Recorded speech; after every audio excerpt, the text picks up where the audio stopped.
Allô. Bonjour. Eh, Kitinanga est bloqué. Oh là là. Ah, ça va. Eh,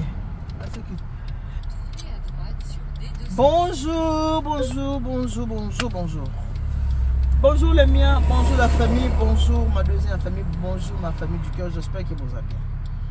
Ici c'est votre deuxième maman, il est à Nito, la reine mère. Appelez-moi Kimiaki Kaka, maman tout béton. Le monde aussi liquide. Dans la base de fanatique révolté, vous avez la pour se faire non en été. Si vous fanatique révolté, vous aussi liquide. Vous aussi liquide la nuit. Vous vous fâchez là pourquoi? Dans la zone gentille, même Sarabino, si vous êtes fanatique et révolté, faut pas me regarder. Parce que vous êtes qui kanda aussi liquide. Vous êtes kanda vous êtes non até pour se faire la non en été. Vous êtes na maman na loba. Si vous êtes kanda vous êtes na até pour se faire la non en été. Bon. Direction la Verrière. Camion na ngwana. Toujours avec mon amoureux de mari. Comme nous avons un musala. Biso toke. Biso toke musala et pas épais. Tantine biso ya GPS pazolo. Biso toke musala oh. Toke musala mariage. Oh toza nango lelo un grand mariage. Beaucoup de bouches à nourrir. Grand mariage. Bible le lobby hein. Moutorolia kana mutokini o osala te aliate 1,6 km. Sortez vers D499 en direction de Melun. OK madame GPS. Ngayo mama ni tunaki musalati. Naki musala. Nalia kana mutokina ngandenge Bible lobi mutufale na mutokina naki musala. Poto za mboga ya mwana na mwana. Bible bi wa sala te aliate. Alors, biso ba tokenda msala bo suba msala biso to sala ko yo msala moko ya msala moza inapercité hein. Msala ba mani to sala ka. Bo pesa nga bo kelanga ba fleur parce que nga na sali fierté ya ba congolais. Na msala au service traiteur. Na za mto liboso te na sa service traiteur. Na kuta pe bato basala pe ba traiteur pe bazali ba africain ba congolais mais bazo sala ndenge nini on a na fierté ko ba que j'ai apporté quelque chose na communauté par rapport à musalonga na salaka par rapport à musalonga j'ai apporté quelque chose de bien lelo ata mutazaki nango vocation na été ata muteza nango ninte passion na été. Mais tellement que maman il est à Nito. Ah, maman il est à Nito, ça ah, maman il est à Nito. Ah, ce qu'on a dit, tenir professionnel. Ah, c'est bien. Tout ça, il aura du tout que tu vas Hollande, ça a plaisir. Ça l'aura bien. Tu es belé, comme traiteur. Ils ont une passion à Bangota. Vocation à Bangota. Mais Kolou la kaka. Tout à l'heure, c'est là où on a dit. On dit que c'est oui, il y a un matin, on dit que c'est comme un divan. Il y a un moto qui va lire Kabile. Na koma kanibale ambe alimbisanga. Alia oyaye. O nangai, le kala sani moko. Le kala mama na bébé na ena zemia. Oh ya diva anza kangana nona pongi fungola motema na moto ya lingio koleka nyoso tu batnaza mama zo se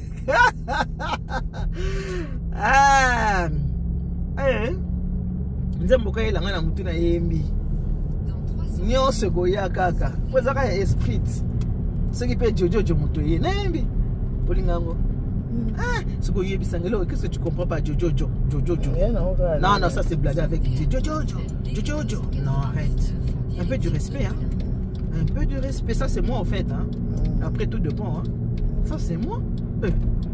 Tu sais même pas, nos papas là ne voulaient pas qu'on les appelle père en français. Mais papa c'est le cas, oh père, hein? Oui, non. Non, non, les papas ne voulaient pas qu'on les appelle. Au moins, père Nenga Zawana. Père, c'est en français. Mais les papas n'aimaient pas ça. Les papas n'aimaient pas. Mais comment toi tu chantes pour toi? Ouais, les Angaï. Mettez vos commentaires comme vous voulez. Jojo, Jojo. Jojo, Jojo. Jojo, Jojo.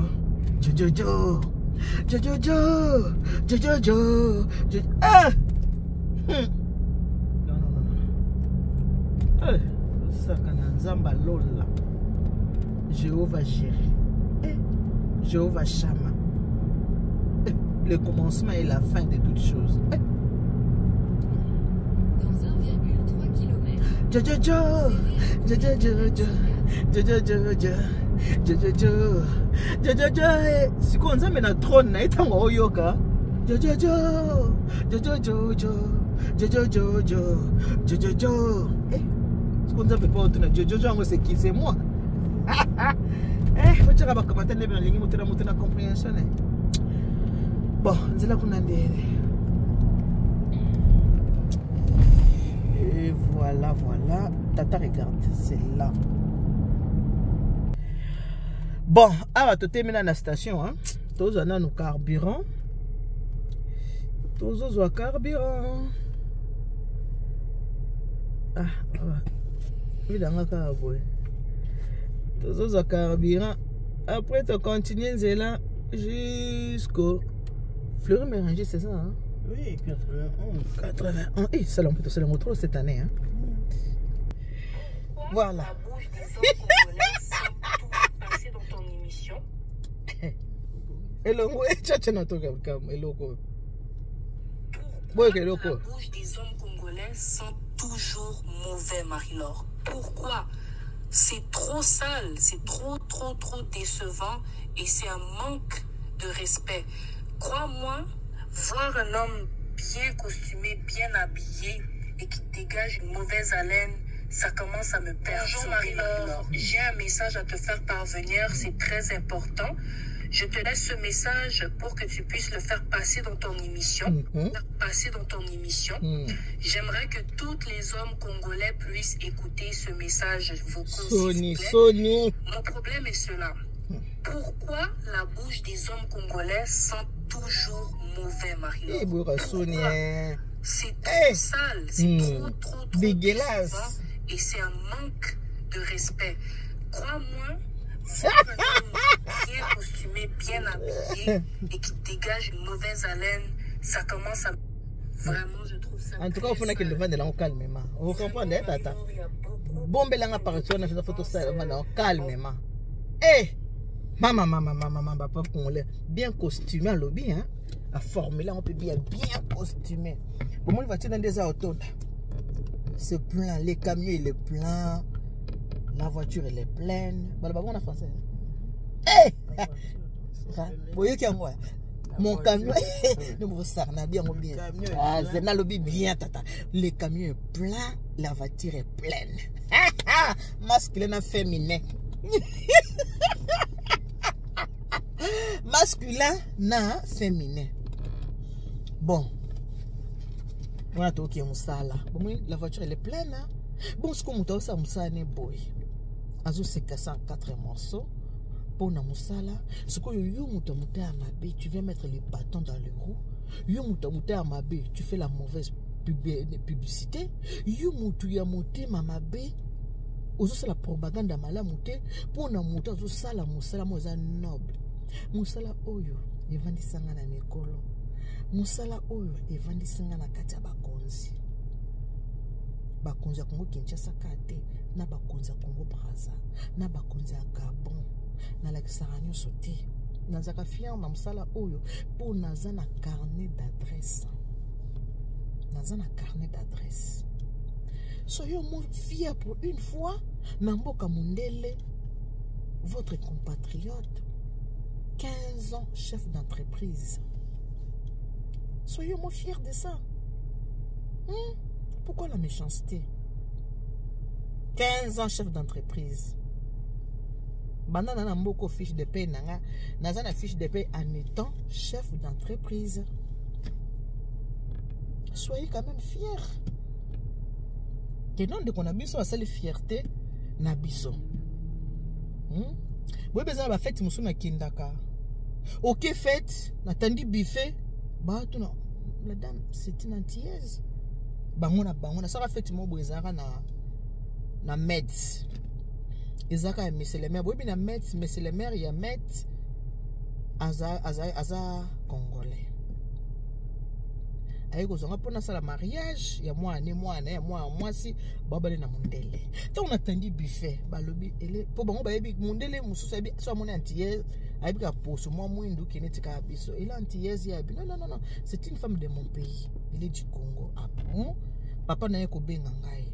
Aye ko bisanga mama nito. Tala ba collègue na nga musala, collègue préfet. Mutazo azoka mwabio amwino ngotandi biloko bon Congo. Pa yebi ka kebiso tozaka makambo mavwanga na yepe wana na PCP mbote yango eloko esalaka ke nazwa ide ya soki na osala ba fête mususu nalataka drapeau ya Congo. Elo tindanga na bangalata drapeau ya Congo yango wana. Na otake ba fête mususu na olata il faut nalata drapeau ya Congo. Elle quoi Didi Stone Nike, notre fierté.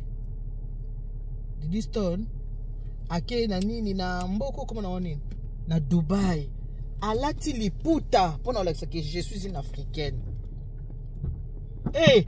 Malobi na démarrer ta ngina tout ayo na ozanga mobali nzamba lola chérie.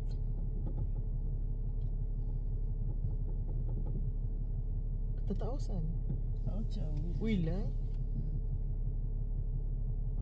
OK alati liputa pona olakisa non. Oui. What is happened? Tenga na auto gasoil, tenga na gasoil ebele. Si. Tenga na retard te, tokende kaka attends. Ah quel retard. Ah, tata. Didi za ati liputa na ta bleu. Na kati ya mindele na kati ya baraba nationalité nyonso. Didi Stone Nike. Didi Stone Olumi dalibite. Ah wale lufana ta liputa na ba identifier ki naza africaine. Ya le kwa babiso oyo. Na sali fierté ya mboka bona démarrer na.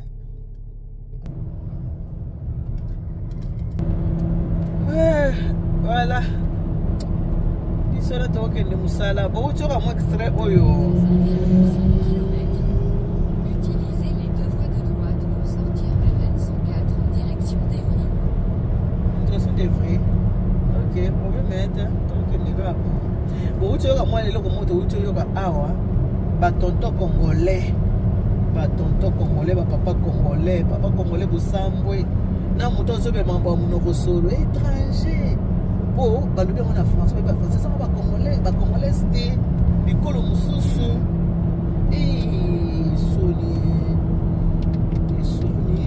soni la tibiso ba congolaise ba mao quel world c'est la world hein. C'est le want.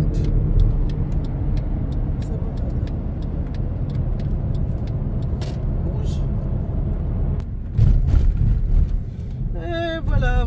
La première sortie sur rue Clément Adèle. Puis au rond-point, et la deuxième sortie sur on rue est presque Marie-Barbara. arrivé. Mon dos me fait mal. Presque arrivé. Tout droit.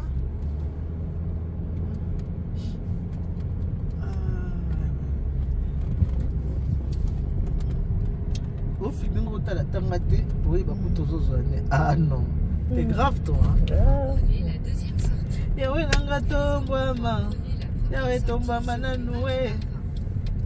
Marie-Barbara. Yawe nanga tombwama, yawe tombwama na noué. Si jakolela natiki nanu, natombola yawe. Yawe nanga tombwama. Tata, regarde ce que tu fais s'il te plaît. Faut que tu regardes. Mais je regarde. Yawe tombwama na noué. Si jakosenga natiki nanu, natombola yawe. Puis tournez à gauche. Bon, tata, tu prends là-bas. Nous sommes arrivés. Là, tu commis. Tout ça.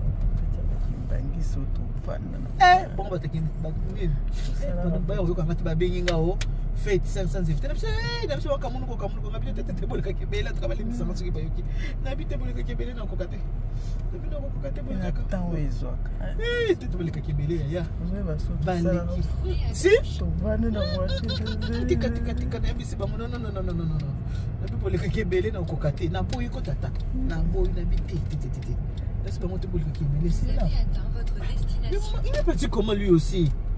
Oh là là, qu'est-ce qu'il m'a fait là? Il m'a fait quoi là?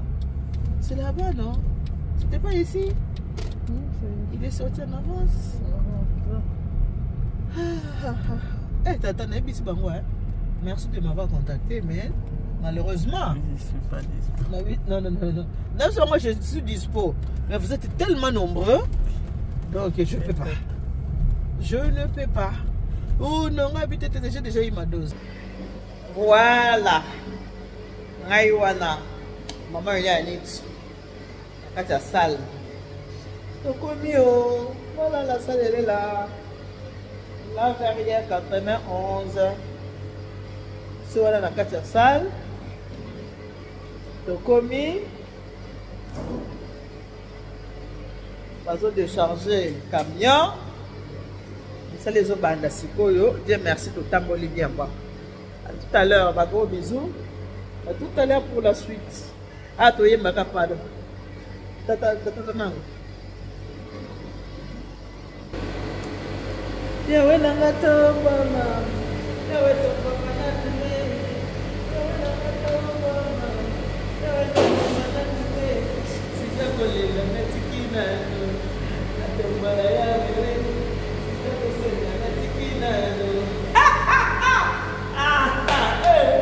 si já botou na tiquina no la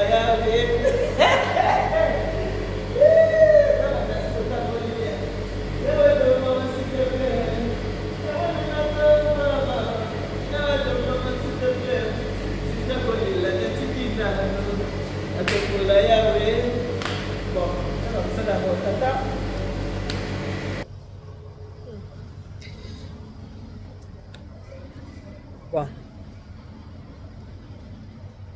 Tant on côté. Là une salle. Wakalitama. Encore maman mon consi. Bon, à tout à l'heure, hein. Banana nous ça là. On se dit à tout à l'heure. Bisous.